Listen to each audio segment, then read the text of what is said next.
Por ese tiempo, los discípulos se acercaron a Jesús y le preguntaron, ¿quién es el más importante en el reino del cielo? Jesús llamó a un niño pequeño y lo puso en medio de ellos. Entonces dijo, les digo la verdad, a menos que se aparten de sus pecados y se vuelvan como niños, nunca entrarán en el reino del cielo. Así que el que se vuelva tan humilde como este pequeño es el más importante en el reino del cielo. Todo el que recibe de mi parte a un niño pequeño como este, me recibe a mí. Pero si hacen que uno de estos pequeños que confía en mí caiga en pecado, sería mejor para ustedes que se aten una gran piedra de molino alrededor del cuello y se ahoguen en las profundidades del mar. ¿Qué aflicción le espera al mundo? Porque tienta a la gente a pecar.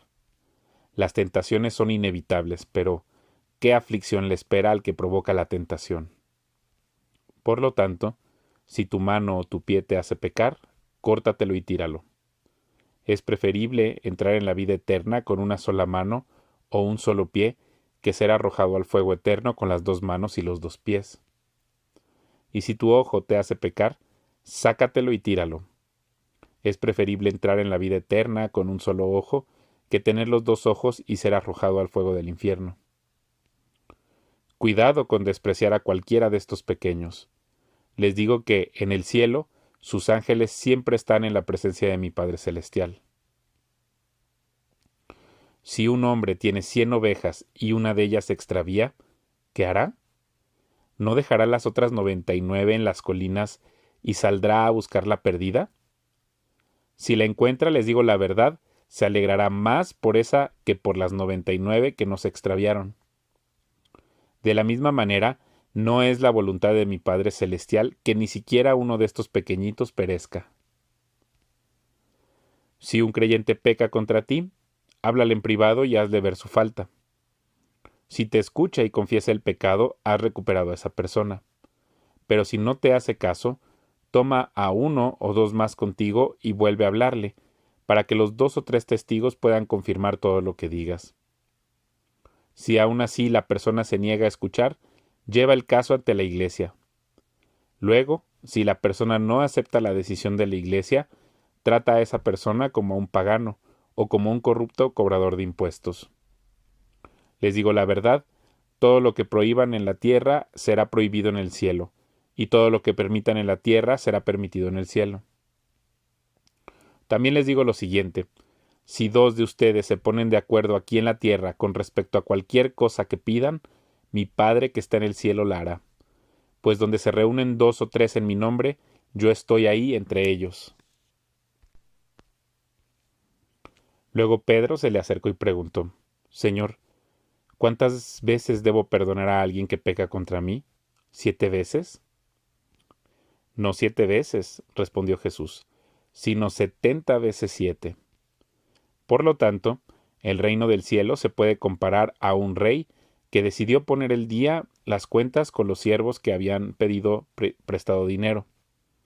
En el proceso le trajeron a uno de sus deudores que le debía millones de monedas de plata.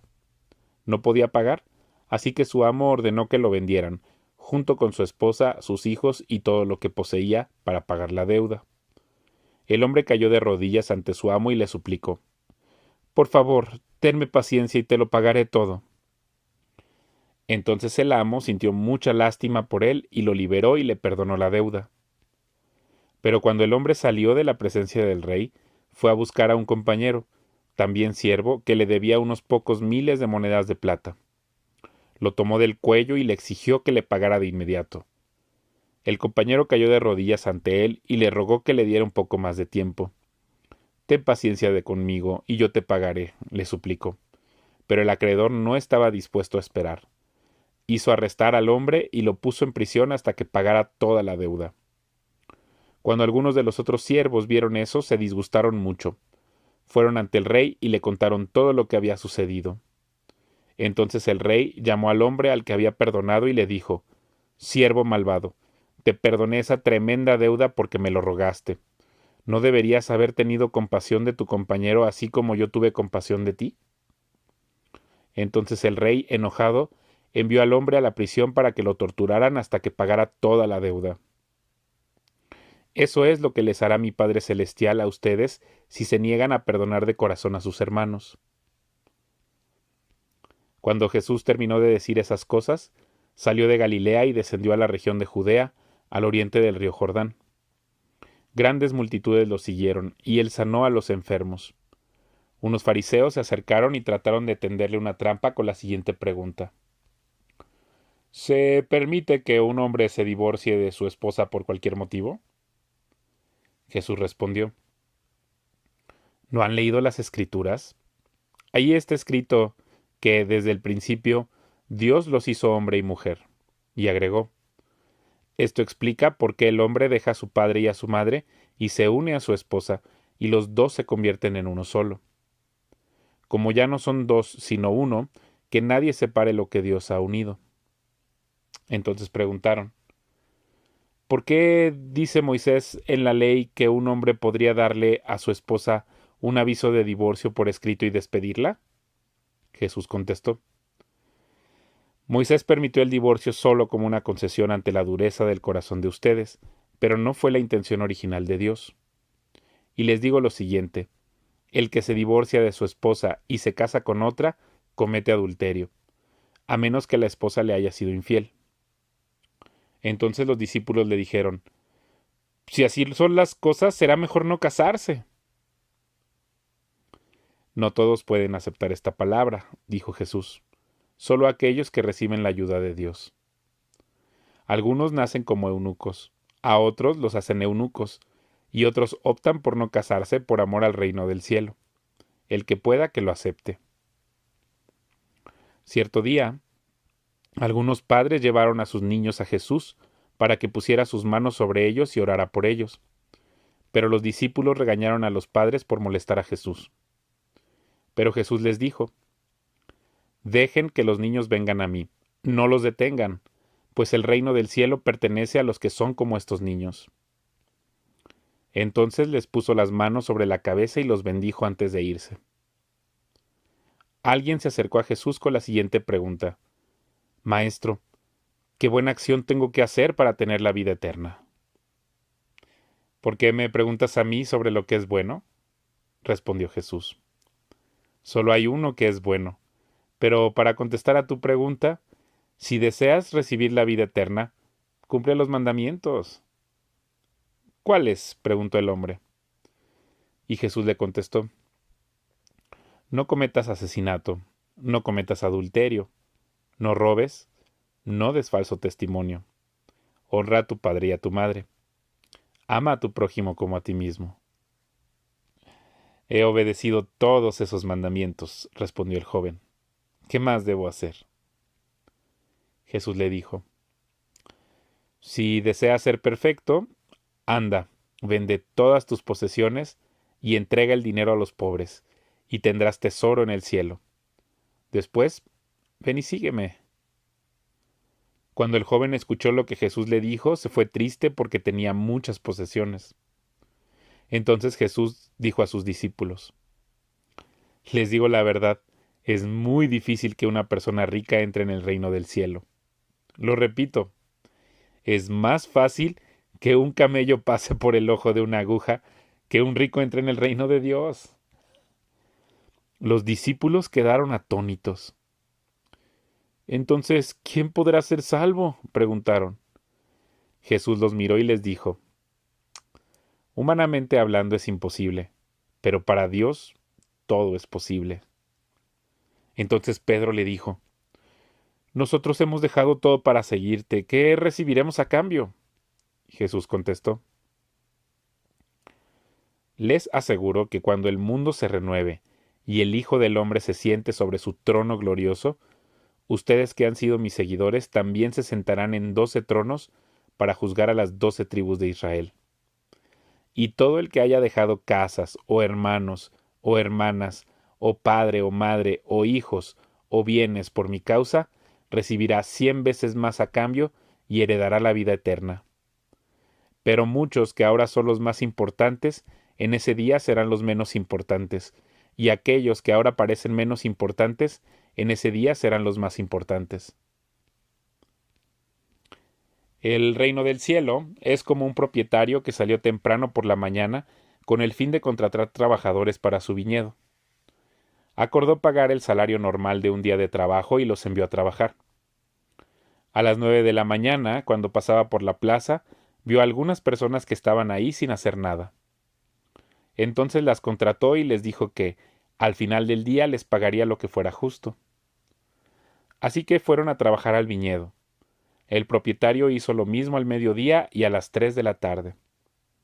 A las 5 de la tarde se encontraba nuevamente en la ciudad y vio a otros que estaban ahí. Les preguntó, ¿por qué ustedes no trabajaron hoy? Y ellos contestaron, porque nadie nos contrató. El propietario les dijo, entonces, vayan y únanse a los otros en mi viñedo. Aquella noche le dijo al capataz que llamara a los trabajadores y les pagara, comenzando por los últimos que había contratado. Cuando recibieron su paga, los que habían sido contratados a las 5 de la tarde, cada uno recibió el salario por una jornada completa. Cuando los que habían sido contratados primero llegaron a recibir su paga, supusieron que recibirían más, pero a ellos también se les pagó el salario de un día. Cuando recibieron la paga, protestaron contra el propietario. Aquellos que trabajaron solo una hora, sin embargo, se les ha pagado lo mismo que a nosotros, que trabajamos todo el día bajo el intenso calor. Él le respondió a uno de ellos, amigo, no he sido injusto. ¿Acaso tú no acordaste conmigo que trabajarías todo el día por el salario acostumbrado? Toma tu dinero y vete. Quise pagarle a este último trabajador lo mismo que a ti. ¿Acaso es contra la ley que yo haga lo que quiera con mi dinero? ¿Te pones celoso porque soy bondadoso con otros? Así que los que ahora son últimos, ese día serán los primeros, y los primeros serán los últimos. Mientras Jesús subía a Jerusalén, llevó a los 12 discípulos aparte y les contó en privado lo que le iba a suceder.